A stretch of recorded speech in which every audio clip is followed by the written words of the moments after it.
விருதுநகர் மாவட்டம் ஸ்ரீவில்லிபுத்தூர் மற்றும் சுற்றுவட்டார பகுதிகளான வன்னியம்பட்டி, வைத்தியலிங்கபுரம், இந்திராநகர், மம்சாபுரம் உள்ளிட்ட பல்வேறு பகுதிகளில் 1 மணி நேரமாக கனமழை பெய்தது. காற்றுடன் கூடிய கனமழையினால் சாலைகளில் மழைநீர் பெருக்கெடுத்து ஓடியது.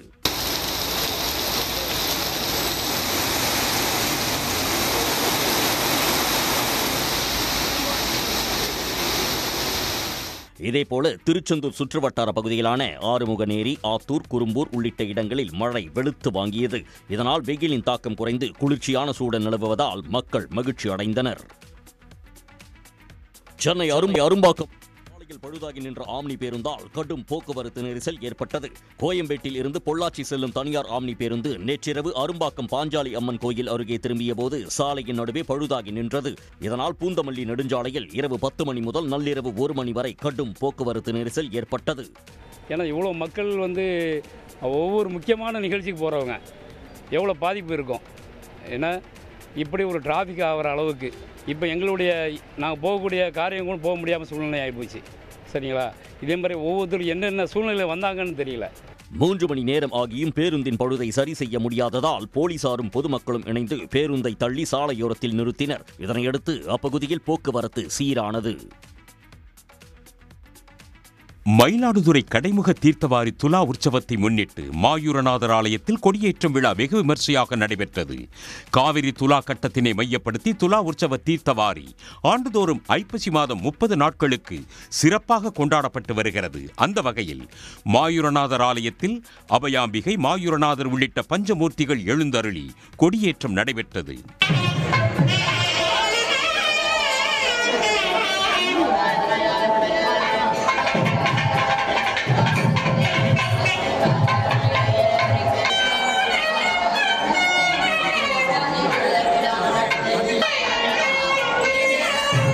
இந்நிகழ்வில் ஏராளமான பக்தர்கள் கலந்து கொண்டு வழிபாடு செய்தனர். வைகை அணையிலிருந்து மதுரை மாவட்ட பூர்வீக பாசன பகுதிகளுக்காக 1000 கன அடி வீதம் இன்று முதல் 13ஆம் தேதி வரை தண்ணீர் திறக்கப்பட உள்ளது. கேரள பகுதிகளில் பெய்த மழை காரணமாக 71 அடி உயரம் கொண்ட வைகை அணையின் நீர்மட்டம் தற்போது 68 அடியாக உள்ளது. இந்நிலையில் தமிழ்நாடு அரசின் உத்தரவின்படி இன்று முதல் அடுத்த 6 நாட்களுக்கு வைகை அணையிலிருந்து 1000 கன அடி வீதம் தண்ணீர் திறக்கப்பட உள்ளது. எனவே மதுரை மற்றும் திண்டுக்கல் மாவட்ட கரையோரம் வசிக்கும் மக்கள் பாதுகாப்பாக இருக்கும்படி நீர்வளத்துறை அதிகாரிகள் அறிவுறுத்தியுள்ளனர். இன்று பாசனத்திற்கு தண்ணீர் திறக்கப்பட உள்ளதால் மதுரை மாவட்ட விவசாயிகள் மகிழ்ச்சி அடைந்துள்ளனர். சென்னையில் உள்ள 54 நாடுகளின் தூதரகங்களுக்கு வெடிகுண்டு மிரட்டல் விடுக்கப்பட்ட சம்பவம் பரபரப்பை ஏற்படுத்தியுள்ளது. சென்னையில் பிலிப்பைன்ஸ், ஆஸ்திரேலியா, தாய்லாந்து உள்ளிட்ட பல்வேறு நாடுகளைச் சேர்ந்த தூதரகங்கள் செயல்பட்டு வருகின்றன. இந்நிலையில் 54 தூதரகங்களில் வெடிகுண்டு வைக்கப்பட்டுள்ளதாக டிஜிபி அலுவலகத்திற்கு மின்னஞ்சல் மூலம் மிரட்டல் விடுக்கப்பட்டுள்ளது. இதனையடுத்து அனைத்து தூதரகங்களிலும் மோப்பநாய் உதவியுடன் போலீசார் தீவிர சோதனை மேற்கொண்டனர். இறுதியில் வெடிகுண்டு மிரட்டல் வெறும் புரளி என தெரியவந்தது. மேலும் மிரட்டல் விடுத்த நபர் குறித்து போலீசார் விசாரணை மேற்கொண்டு வருகின்றனர். கிருஷ்ணகிரி அருகே வீட்டுமனை பட்டா மாற்றம் செய்ய லஞ்சம் கேட்ட கிராம நிர்வாக அலுவலர் மற்றும் நில அளவையர் ஆகியோரை லஞ்ச ஒழிப்புத்துறையினர் கைது செய்தனர். பந்தாரப்பள்ளி கிராமத்தைச் சேர்ந்த முருகன் என்பவருக்கு வீட்டுமனை பட்டா மாற்றம் செய்ய கிராம நிர்வாக அலுவலர் ராமச்சந்திரன் மற்றும் நில அளவையர் வளையாபதி ஆகிய இருவரும் 6000 ரூபாய் லஞ்சம் கேட்டதாக கூறப்படுகிறது. இதுகுறித்து முருகன் கிருஷ்ணகிரி லஞ்ச ஒழிப்பு போலீசில் புகார் அளித்தார். இதையடுத்து லஞ்ச ஒழிப்பு போலீசார் அறிவுறுத்தலின்படி கிராம நிர்வாக அலுவலர் மற்றும் நில அளவையரிடம் பணத்தை முருகன் கொடுத்துள்ளார். அப்போது அங்கு மறைந்திருந்த லஞ்ச ஒழிப்புத்துறை போலீசார் அவர்கள் இருவரையும் கைது செய்தனர். தமிழ்நாடு முழுவதும் உள்ள குடியிருப்புகள், தொழிற்சாலைகள் உள்ளிட்ட இடங்களில் மின்சார வாகனங்களுக்கான சார்ஜிங் வசதி கட்டாயம் ஏற்படுத்தும் வகையில் விதிகளில் திருத்தம் செய்து அரசு உத்தரவிட்டுள்ளது. இதுகுறித்து தமிழ்நாடு அரசு வெளியிட்டுள்ள அரசிதழில் 8 வீடுகளுக்கு அதிகமாக உள்ள அனைத்து அடுக்குமாடி குடியிருப்புகளிலும் மின்சார வாகனங்களுக்கான சார்ஜிங் வசதி கட்டாயம் இருக்க வேண்டும் என்று தெரிவிக்கப்பட்டுள்ளது. இதேபோல 50க்கும் மேற்பட்ட வீடுகள் உள்ள குடியிருப்புகளில் பார்வையாளர்களுக்கும் ஃபாஸ்ட் சார்ஜிங் வசதி ஏற்படுத்த வேண்டும் என்று உத்தரவிட்டுள்ளது. மேலும் 300 சதுர மீட்டர் அதிகமாக உள்ள வணிக கட்டிடங்கள், தொழிற்சாலை கட்டிடங்கள், கல்வி நிறுவன கட்டிடங்களில் உள்ள மொத்த வாகன நிறுத்தம் இடத்தில் 10% பரப்பில் சார்ஜிங் வசதி ஏற்படுத்த வேண்டும் என்றும் கூறப்பட்டுள்ளது.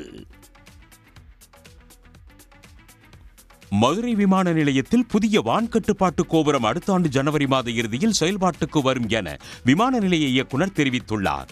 மதுரை விமான நிலையத்தில் புதிய வான்வழி கட்டுப்பாட்டு கோபுரம் அமைக்கும் பணிகள் 88 கோடி ரூபாய் செலவில் கடந்த 2021ஆம் ஆண்டு தொடங்கப்பட்டு தற்போது அந்த பணி முடிவடைந்தது.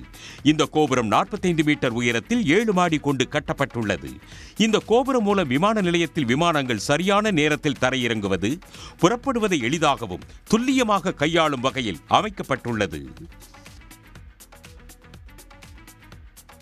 ராமநாதபுரம் நாடாளுமன்ற தேர்தலில் நவாஸ்கனி வெற்றி பெற்றது செல்லாது என அறிவிக்க கோரி தாக்கல் செய்த வழக்கில் ஓ பன்னீர்செல்வம் சென்னை உயர்நீதிமன்றத்தில் நேரில் ஆஜராகி சாட்சியம் அளித்தார். கடந்த மக்களவைத் தேர்தலில் ராமநாதபுரம் தொகுதியில் போட்டியிட்ட நவாஸ்கனி தன்னை எதிர்த்து போட்டியிட்ட ஓ பன்னீர்செல்வத்தை விட 1,66,782 வாக்குகள் அதிகம் பெற்று வெற்றி பெற்றார். இதில் நவாஸ்கனி பல்வேறு முறைகேடுகளை செய்து வெற்றி பெற்றுள்ளதாகவும் அவரது வெற்றியை செல்லாது என அறிவிக்க கோரி ஓ பன்னீர்செல்வம் வழக்கு தொடர்ந்திருந்தார். இந்த வழக்கு நீதிபதி சி.வி. கார்த்திகேயன் முன் விசாரணைக்கு வந்தது. அப்போது பன்னீர்செல்வம் நேரில் ஆஜராகி 35க்கும் மேற்பட்ட ஆவணங்களை தாக்கல் செய்து சாட்சியம் அளித்தார். இதனையடுத்து ஆவணங்களை சரிபார்த்த நீதிபதி விசாரணையை டிசம்பர் 2ஆம் தேதிக்கு ஒத்திவைத்தார். நடிகர் கமல்ஹாசன் நடிக்கும் கமல் 237 படத்தின் தொழில்நுட்ப குழுவினர் அறிமுகப்படுத்தப்பட்டுள்ளனர். கமலின் 237வது படத்தை ராஜ்கமல் பிலிம்ஸ் இன்டர்நேஷனல் நிறுவனம் தயாரிக்கிறது. சண்டை பயிற்சியாளர்களாக கவனம் பெற்ற அன்பறிவு சகோதரர்கள் இந்த படத்தின் மூலம் இயக்குநர்களாக அறிமுகமாகின்றனர். இந்நிலையில் கமலின் பிறந்த நாளையொட்டி கமல் 237 குறித்த அப்டேட் வெளியாகி உள்ளது. படத்தில் தொழில்நுட்ப குழுவினர் பற்றிய தகவல்களை ராஜ்கமல் நிறுவனம் வெளியிட்டுள்ளது. அதன்படி இப்படத்துக்கு இசையமைப்பாளர் ஜாக்ஸ் பிஜாய் இசையமைக்கிறார். படத்தில் நடிக்கவுள்ள நடிகர் நடிகைகள் குறித்து விரைவில் அறிவிப்பு வெளியாகும் என எதிர்பார்க்கப்படுகிறது. சேலம், நெல்லை மற்றும் கடலூரில் நூலக கட்டுமான பணிகளை மேற்கொள்ள தமிழ்நாடு அரசு டெண்டர் கோரியுள்ளது. 2025 மற்றும் 2026ஆம் நிதியாண்டுக்கான நிதிநிலை அறிக்கையில் தமிழ்நாட்டில் 3 நூலகங்கள் அமைக்கப்படும் என்று அறிவிக்கப்பட்டது. அதன்படி சேலத்தில் பாரதிதாசன் அறிவுலகம் என்ற பெயரில் 73 கோடி ரூபாய் மதிப்பீட்டில் 6 தளங்களுடன் கூடிய நூலகம், நெல்லையில் காயிதே மில்லத் அறிவுலகம் என்ற பெயரில் 69 கோடி ரூபாய் மதிப்பீட்டில் 5 தளங்களுடன் கூடிய நூலகம் மற்றும் கடலூரில் அஞ்சலை அம்மாள் அறிவுலகம் என்ற பெயரில் 80 கோடி ரூபாய் மதிப்பீட்டில் 4 தளங்களுடன் கூடிய நூலகமும் அமைக்கப்பட உள்ளது. இவை டிஜிட்டல் நூலகம், போட்டித் தேர்வுகள் பிரிவு, குழந்தைகள் பிரிவு உள்ளிட்ட பல்வேறு அம்சங்களுடன் அமைய உள்ளன. இதற்கான கட்டுமான பணிகளை மேற்கொள்ள தமிழ்நாடு அரசு டெண்டர் கோரியுள்ளது. மதுரை மாவட்டம் திருமங்கலம் அருகே கிடப்பில் போடப்பட்டுள்ள தார் சாலை பணிகளை விரைந்து முடிக்க பொதுமக்கள் கோரிக்கை விடுத்துள்ளனர். மேலக்கோட்டை சாஸ்திரிபுரம் இடையே 2 கிலோமீட்டர் தொலைவிற்கு 90 லட்சம் ரூபாய் செலவில் தார் சாலை அமைக்கும் பணி நடைபெற உள்ளது. இதற்காக சாலையில் கற்களை பெயர்த்தெடுக்கும் பணி நடைபெற்றது. இந்நிலையில் 2 மாதங்களாகியும் சாலை போடப்படாததால் வாகன ஓட்டிகள் கடும் சிரமத்திற்கு ஆளாகி உள்ளனர். தூசி அந்நியாய் இப்ப மழை பெஞ்சிருக்கிறதுனால தண்ணி நிக்குது. மழை இல்லைன்னு வச்சுக்கோங்க, அங்க இருந்து இங்க வரைக்கும் வெறும் தூசி மண்டலமா தான் இருக்குது. அப்படியே மூச்சு திணறல மாதிரி வருது. இதனால் மேலக்கோட்டையில் வசிக்கும் மக்கள் 2 கிலோமீட்டர் தொலைவிற்கு சுற்றி செல்லும் நிலை ஏற்பட்டுள்ளது. சபரிமலை, பம்பை மற்றும் எருமேலியை சுற்றியுள்ள பகுதிகளில் மண்டல மகர விளக்கு பூஜை காலத்தில் பிளாஸ்டிக் ஷாம்பு பாக்கெட்டுகள் மற்றும் ரசாயனத்தால் தயாரிக்கப்பட்ட குங்குமம் விற்பனைக்கு கேரள உயர்நீதிமன்றம் தடை விதித்துள்ளது.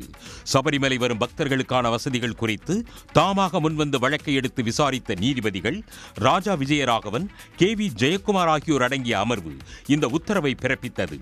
சபரிமலை சுற்றியுள்ள நீர்நிலைகளில் பிளாஸ்டிக் கழிவுகளால் மாசுபடுவதை சுட்டிக்காட்டிய நீதிபதிகள் இதனை தடுக்க உரிய தடுப்புகளை ஏற்படுத்துவது உள்ளிட்ட நடவடிக்கைகளை எடுக்க வேண்டும் என உத்தரவிட்டனர். கடைகளில் பிளாஸ்டிக் பாக்கெட்டுகளில் ஷாம்புகள், ரசாயனம் கலந்த குங்குமம் விற்பனையை தடுக்க திருவிதாங்கூர் தேவஸ்தானம் நடவடிக்கை எடுக்க அறிவுறுத்தியுள்ளனர். பீகாரில் தேசிய ஜனநாயக கூட்டணி ஆட்சி அமையும் என்பதையே முதற்கட்ட வாக்குப்பதிவு சதவீதம் எடுத்துரைப்பதாக பிரதமர் மோடி தெரிவித்துள்ளார். அவுரங்காபாத்தில் பரப்புரை மேற்கொண்ட பிரதமர் மோடி பீகாரை வளர்ந்த மாநிலமாக தேசிய ஜனநாயக கூட்டணி ஆட்சி மாற்றும் என உறுதியளித்தார். साथियों, आपको एक बात हमेशा याद रखनी है, जंगल राज वालों के पास हर वो चीज है जो निवेश और नौकरी के लिए खतरा है. ये जंगल राज वालों का खतरा है. ये अभी से बच्चों तक को रंगदार बनाने की बातें कर रहे हैं। பீகார் சட்டமன்ற தேர்தலின் முதற்கட்ட வாக்குப்பதிவில் 74 ஆண்டுகளில் முதல் முறையாக 65% வாக்குகள் பதிவாகின. இரண்டாம் கட்ட வாக்குப்பதிவு வரும் 11ஆம் தேதி நடைபெற உள்ளது. வாக்கு எண்ணிக்கை வரும் 14ஆம் தேதி நடைபெற உள்ளது. வாக்கு திருட்டு மீண்டும் ஒருமுறை நடைபெற பீகார் ஜென்சி தலைமுறையினர் அனுமதிக்கக்கூடாது என மக்களவை எதிர்க்கட்சித் தலைவர் ராகுல் காந்தி வலியுறுத்தியுள்ளார். பாகல்பூரில் பரப்புரை மேற்கொண்ட ராகுல் கடைசி தருணம் வரை தங்களுக்கு வாக்காளர் பட்டியல் கிடைக்கவில்லை என்றும் பீகார் தேர்தலையும் பாஜக திருட முயற்சிப்பதாகவும் குற்றம் சாட்டினார். और सबूत के साथ हमने कहा कि लोकसभा में इन्होंने चोरी की, महाराष्ट्र में इन्होंने चोरी की, मध्य प्रदेश में चोरी की, छत्तीसगढ़ में चोरी की और अब इनकी पूरी कोशिश है कि ये बिहार का चुनाव भी चोरी करके ले जाएं। बिहार में लाखों कांग्रेस और महागठबंधन के वोटरों का नाम काटा गया है, नए वोटर जोड़े गए हैं। हमें आखिरी मिनट तक தொடர்ந்து பேசிய ராகுல் காந்தி அம்பானி அதானி உள்ளிட்ட பணக்காரர்களுக்கு உதவி செய்யவே பாஜக வாக்கு திருட்டில் ஈடுபட்டு வருவதாக குற்றம் சாட்டினார். மக்களின் நிலங்களை பறிக்கவும் பொதுத்துறை நிறுவனங்களை தனியார்மயமாக்கவும் இது நடைபெறுவதாக ராகுல் பேசினார்.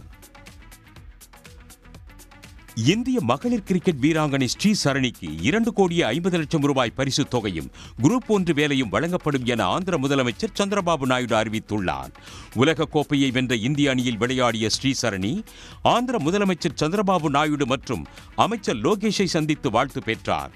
அப்போது மகளிர் கிரிக்கெட் வீராங்கனைகள் கையெழுத்திட்ட டி ஷர்ட்டை முதலமைச்சருக்கு ஸ்ரீசரணி பரிசாக வழங்கினார்.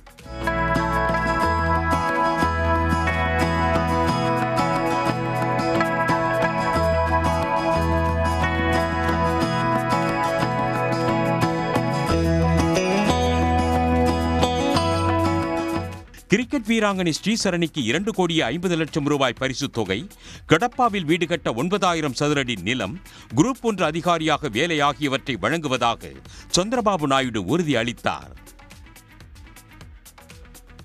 ஐபிஎல் கிரிக்கெட் தொடரில் ட்ரேடு முறையில் சஞ்சு சாம்சனை வாங்க சென்னை சூப்பர் கிங்ஸ் அணி மீண்டும் பேச்சுவார்த்தையை தொடங்கியுள்ளதாக கூறப்படுகிறது.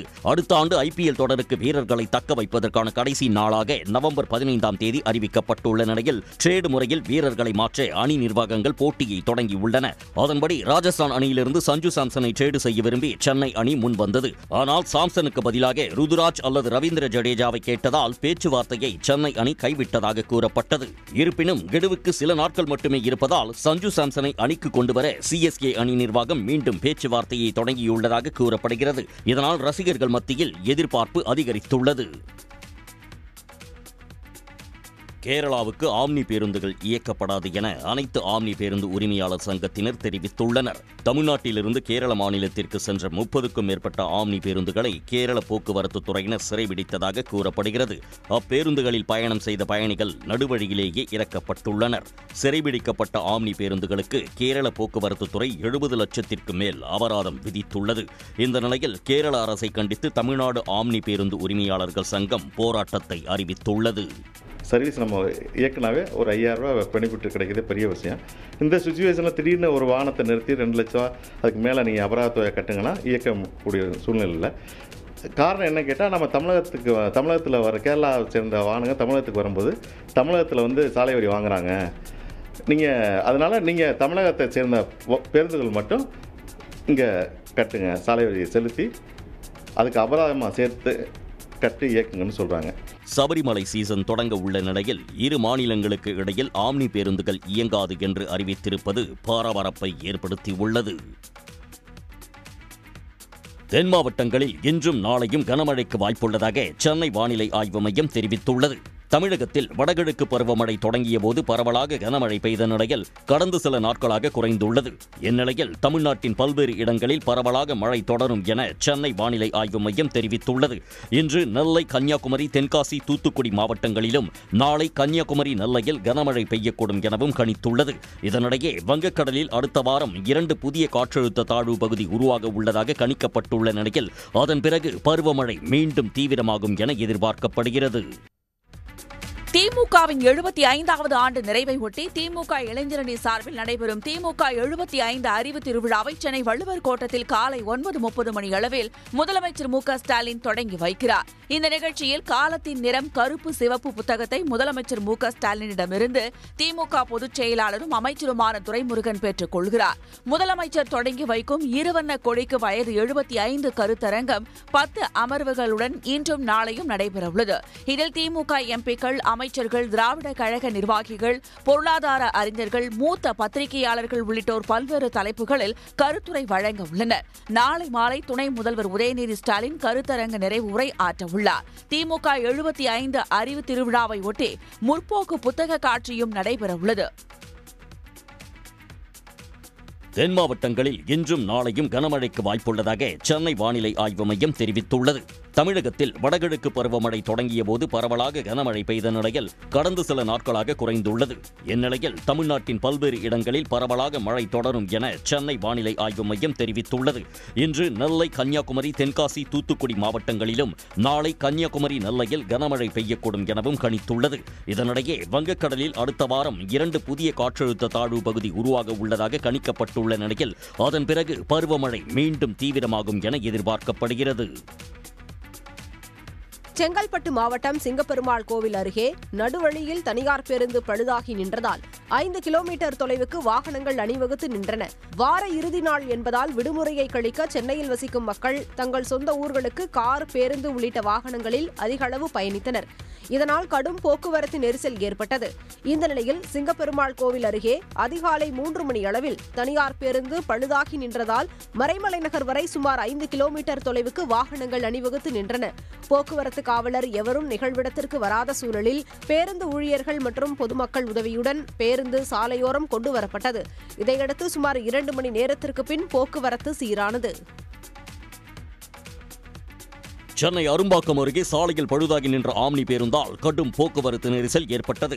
கோயம்பேட்டில் இருந்து பொள்ளாச்சி செல்லும் தனியார் ஆம்னி பேருந்து நேற்றிரவு அரும்பாக்கம் பாஞ்சாலி அம்மன் கோயில் அருகே திரும்பிய போது சாலையின் நடுவே பழுதாகி நின்றது. இதனால் பூந்தமல்லி நெடுஞ்சாலையில் இரவு 10 மணி முதல் நள்ளிரவு 1 மணி வரை கடும் போக்குவரத்து நெரிசல் ஏற்பட்டது. ஏன்னா இவ்வளோ மக்கள் ஒவ்வொரு முக்கியமான நிகழ்ச்சிக்கு போகிறவங்க எவ்வளோ பாதிப்பு இருக்கும். ஏன்னா இப்படி ஒரு டிராஃபிக் ஆகிற அளவுக்கு இப்போ எங்களுடைய நாங்கள் போகக்கூடிய காரியங்களும் போக முடியாமல் சூழ்நிலை ஆகிப்போச்சு. சரிங்களா? இதே மாதிரி ஒவ்வொருத்தரும் என்னென்ன சூழ்நிலை வந்தாங்கன்னு தெரியல. 3 மணி நேரம் ஆகியும் பேருந்தின் பழுதை சரி செய்ய முடியாததால் போலீசாரும் பொதுமக்களும் இணைந்து பேருந்தை தள்ளி சாலையோரத்தில் நிறுத்தினர். இதனையடுத்து அப்பகுதியில் போக்குவரத்து சீரானது. சென்னையில் உள்ள 54 நாடுகளின் தூதரகங்களுக்கு வெடிகுண்டு மிரட்டல் விடுக்கப்பட்ட சம்பவம் பரபரப்பை ஏற்படுத்தியுள்ளது. சென்னையில் பிலிப்பைன்ஸ், ஆஸ்திரேலியா, தாய்லாந்து உள்ளிட்ட பல்வேறு நாடுகளைச் சேர்ந்த தூதரகங்கள் செயல்பட்டு வருகின்றன. இந்நிலையில் 54 தூதரகங்களில் வெடிகுண்டு வைக்கப்பட்டுள்ளதாக டிஜிபி அலுவலகத்திற்கு மின்னஞ்சல் மூலம் மிரட்டல் விடுக்கப்பட்டுள்ளது. இதனையடுத்து அனைத்து தூதரகங்களிலும் மோப்பனாய் உதவியுடன் போலீசார் தீவிர சோதனை மேற்கொண்டனர். இறுதியில் வெடிகுண்டு மிரட்டல் வெறும் புரளி என தெரியவந்தது. மேலும் மிரட்டல் விடுத்த நபர் குறித்து போலீசார் விசாரணை மேற்கொண்டு வருகின்றனர். வைகை அணையிலிருந்து மதுரை மாவட்ட பூர்வீக பாசன பகுதிகளுக்காக 1000 கன அடி வீதம் இன்று முதல் 13ஆம் தேதி வரை தண்ணீர் திறக்கப்பட உள்ளது. கேரள பகுதிகளில் பெய்த மழை காரணமாக 71 அடி உயரம் கொண்ட வைகை அணையின் நீர்மட்டம் தற்போது 68 அடியாக உள்ளது. இந்நிலையில் தமிழ்நாடு அரசின் உத்தரவின்படி இன்று முதல் அடுத்த 6 நாட்களுக்கு வைகை அணையிலிருந்து 1000 கன அடி வீதம் தண்ணீர் திறக்கப்பட உள்ளது. எனவே மதுரை மற்றும் திண்டுக்கல் மாவட்ட கரையோரம் வசிக்கும் மக்கள் பாதுகாப்பாக இருக்கும்படி நீர்வளத்துறை அதிகாரிகள் அறிவுறுத்தியுள்ளனர். இன்று பாசனத்திற்கு தண்ணீர் திறக்கப்பட உள்ளதால் மதுரை மாவட்ட விவசாயிகள் மகிழ்ச்சி அடைந்துள்ளனர். ரயில் பயணங்களுக்கு காலை 8 மணி முதல் 10 மணிக்குள் இணையதளம் மூலம் டிக்கெட் முன்பதிவு செய்பவர்களுக்கு ஆதார் அங்கீகாரம் கட்டாயமாக்கப்பட்டுள்ளது. IRCTC இணையதளம் மற்றும் மொபைல் ஆப் மூலம் ரயில் டிக்கெட் முன்பதிவு செய்யும் பயணிகளுக்கு புதிய விதி அறிமுகப்படுத்தப்பட்டுள்ளது.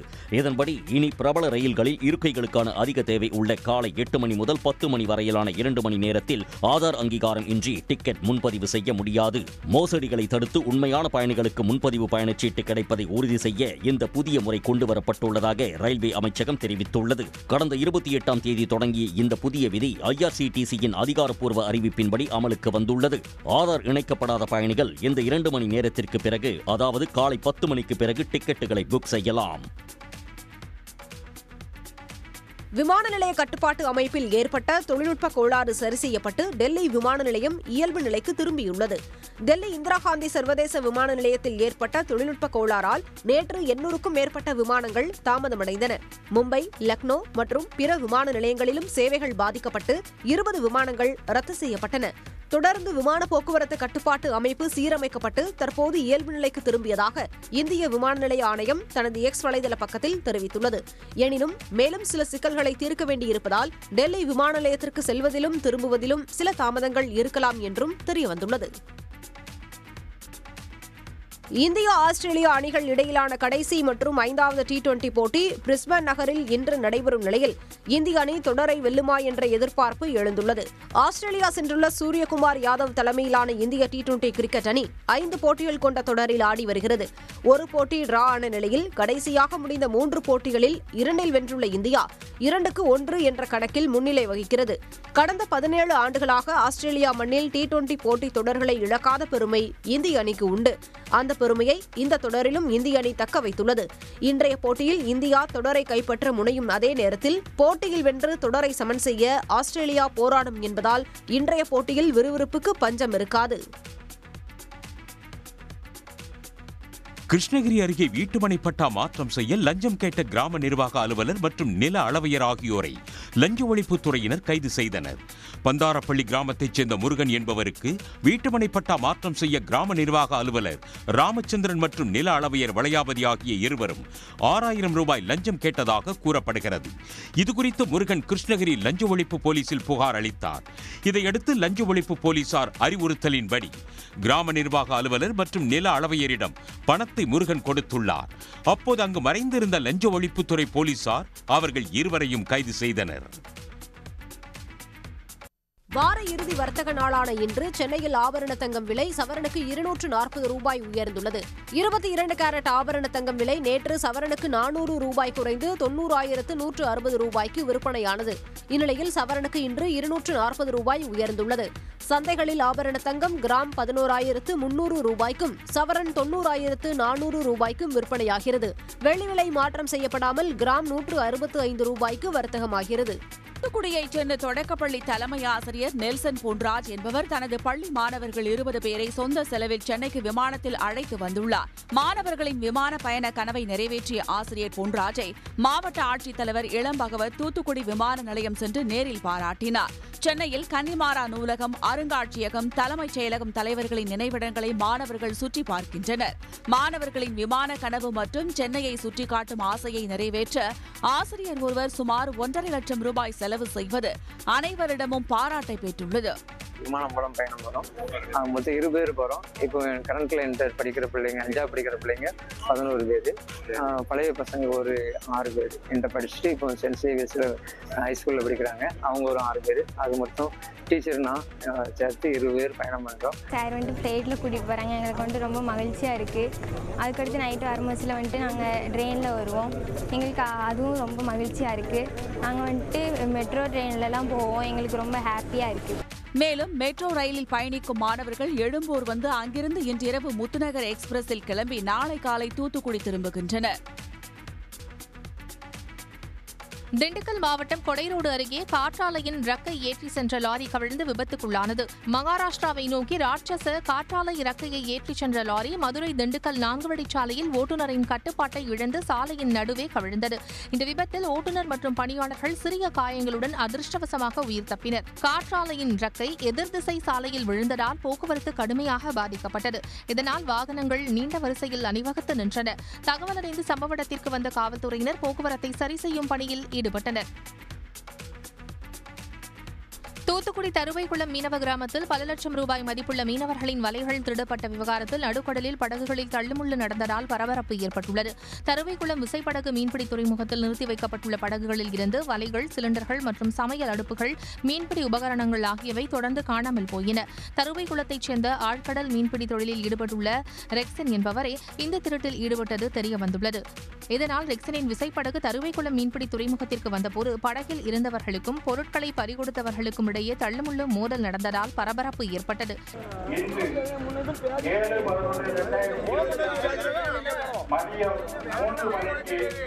கடற்கரையில் வைத்து கட்டளைக்காரர்கள் சங்க உறுப்பினர்கள் தலைமையில் இதனிடையே ரெக்ஸின் படகில் வேலை பார்த்த ஓட்டுநர் உள்ளிட்ட இருவரை போலீசார் கைது செய்து சிறையில் அடைத்தனர்.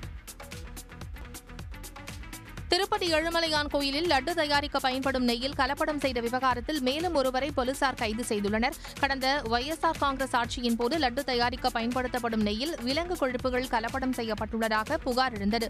இந்த விவகாரத்தில் ஏற்கனவே பலர் கைது செய்யப்பட்டுள்ள நிலையில் 16வது நபராக அஜய்குமார் சுகந்த் என்பவரை CBI அதிகாரிகள் கைது செய்துள்ளனர். லட்டு தயாரிக்க சப்ளை செய்த நெய்யில் 90%க்கும் அதிகமானவை பாமாயில் என்று அதிகாரிகள் கண்டறிந்துள்ளனர். பாமாயில் தயாரிக்க அஜய்குமார் சுகந்த் கடந்த 7 ஆண்டுகளாக போலி பாபா நிறுவனத்துக்கும் AR டெய்ரி நிறுவனத்துக்கும் மோன் கிரீஸ்ராய்ட்ஸ் மற்றும் அசிடிக் ஆசிட் ஆஸ்டர் போன்ற ரசாயனங்களை சப்ளை செய்து வந்துள்ளதாக கூறப்படுகிறது. இந்நிலையில் அவரை கைது செய்து சிறையில் அடைத்தனர். தலைநகர் டெல்லியில் அதிகரித்து வரும் காற்று மாசுபாட்டை கருத்தில் கொண்டு போக்குவரத்து நெரிசலால் ஏற்படும் வாகன புகை உமிழ்வை குறைக்கும் விதமாக அரசு ஊழியர்கள் மற்றும் டெல்லி மாநகராட்சி ஊழியர்களுக்கான வேலை நேரம் மாற்றி அமைக்கப்பட்டுள்ளது. தீபாவளி பண்டிகைக்கு பிறகு தலைநகர் டெல்லியில் அபாயகரமான அளவுக்கு காற்று மாசு அதிகரித்துள்ளது. அண்டை மாநிலங்களில் கொளுத்தப்படும் விவசாய கழிவுகளும் இதற்கு காரணமாக கூறப்படுகிறது. இந்நிலையில் போக்குவரத்து நெரிசலால் நகரில் அதிகரிக்கும் காற்று மாசினை குறைக்கும் விதமாக அரசு ஊழியர்கள் மற்றும் டெல்லி மாநகராட்சி ஊழியர்களுக்கான வேலை நேரத்தை மாற்றி அமைத்து முதலமைச்சர் ரேகா குப்தா உத்தரவிட்டுள்ளார். அதன்படி நவம்பர் 15ஆம் தேதி முதல் பிப்ரவரி 15ஆம் தேதி வரை டெல்லியில் அரசு அலுவலகங்கள் அரை மணி நேரம் தாமதமாக காலை 10 மணி முதல் மாலை 6:30 மணி வரை செயல்படும் என அறிவிக்கப்பட்டுள்ளது. மாநகராட்சி அலுவலகங்கள் அரை மணிக்கு முன்னதாக காலை 8:30 மணி முதல் மாலை 5 மணி வரை செயல்படும் என்றும் அறிக்கையில் தெரிவிக்கப்பட்டுள்ளது.